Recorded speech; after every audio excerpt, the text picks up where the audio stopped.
Greetings, everyone. We hope if you are in South Africa, you are back from a long weekend. We are here to discuss your time to send your questions now on the comment section. Please write your question. We'll try our level best to respond. The first comment or question is from Comrade Febin Ruondo. It says, good evening, Mr. Mapena. I did apply study permit visa for my daughter who is on ZEP, but until now, no feedback yet. My child already at university doing her first year. I messaged 6 times on your WhatsApp, but you don't even respond. Uh, Comrade Feb, I try my level best to respond to every WhatsApp that is sent to me, but I have a problem in responding to text messages. But if you send me a WhatsApp, I will try my level best to respond. Maybe I might have missed it by a mistake.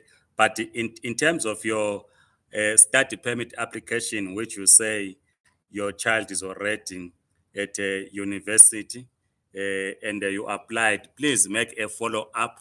If you go to the website of Home Affairs under the permit or visa section, there are contact numbers for officials that are responsible for different visas. So you might want to uh, contact them direct. They can assist you, or you can write an email to VFS or visit VFS offices with your proof of application, so that you are assisted.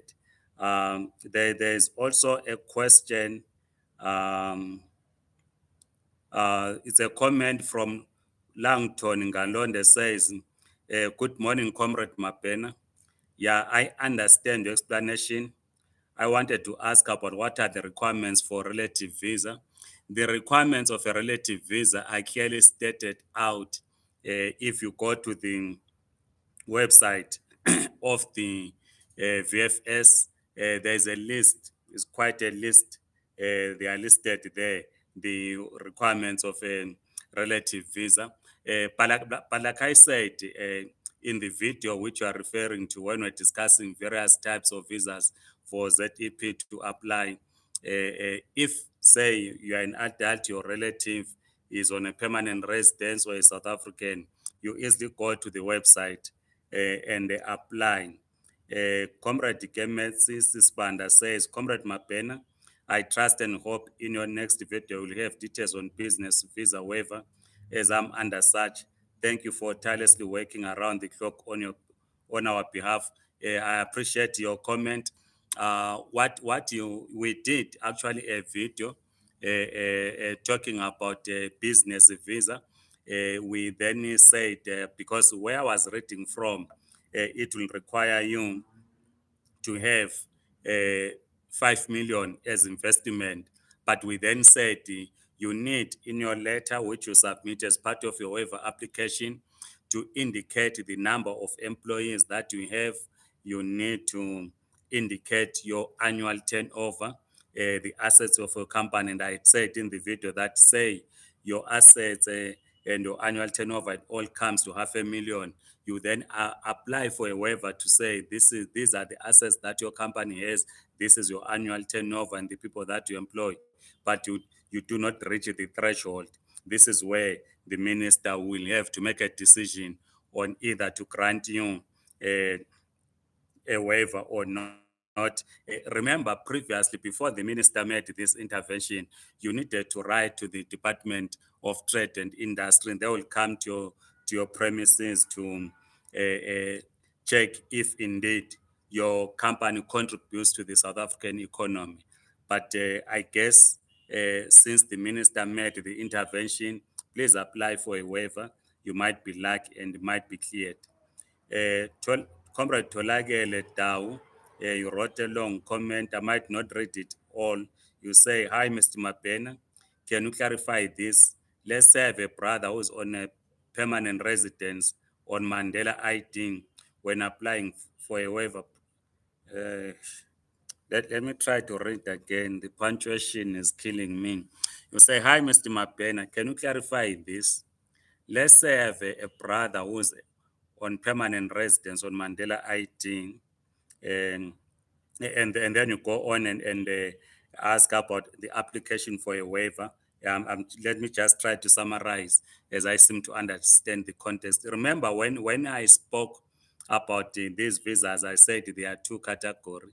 If your brother is on a permanent visa, I said according to the way I was reading, we are a second kin. So you need to indicate in the waiver.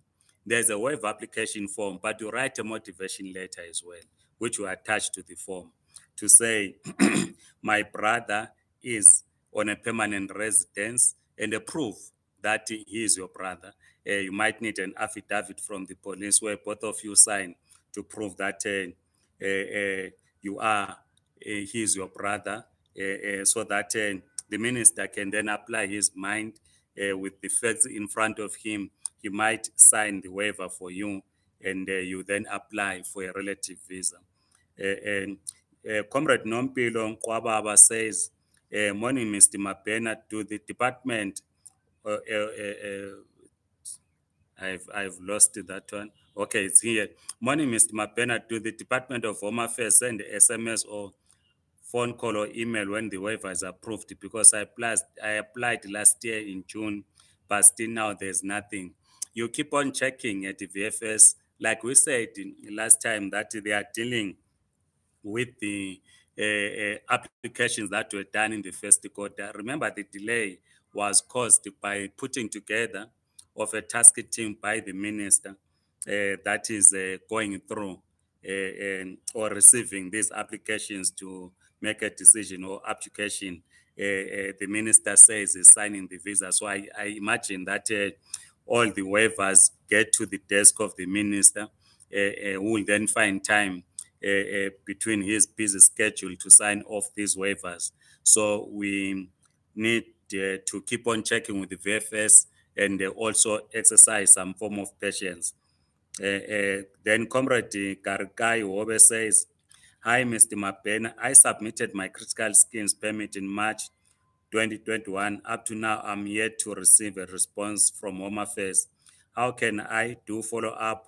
Can you advise, please? I did my submission in Zimbabwe. As I have already said earlier on, that if you go to the website of the Department of Home Affairs under the visa section, there are contact numbers and the email numbers for officials that deal directly with these various visas. So each official is assigned. So you might want to do so and contact them direct. Or if you are in Zim, as you say, you submitted in Zimbabwe, you can go to the VFS offices in Zim or to the embassy or the South African embassy in Harare. They should be in a position to help you.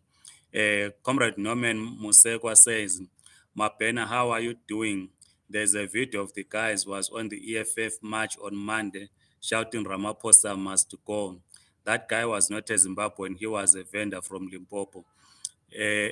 Look, Comrade Norman Musekiwa, a demonstration attracts everyone. People go to demonstration for different reasons. The fact that whether that guy, I saw the video, whether he's Zimbabwean or is not Zimbabwean, um, uh, it does not really concern all of us. It might be South African, it might be Zimbabwean. We don't encourage anyone to insult a president, but they were in a match. When people get in a match, when they're in a match, they get excited and say a lot of things. I'm sure you've seen people when they are riding on the back of a lorry, they will say all manner of things because they get excited.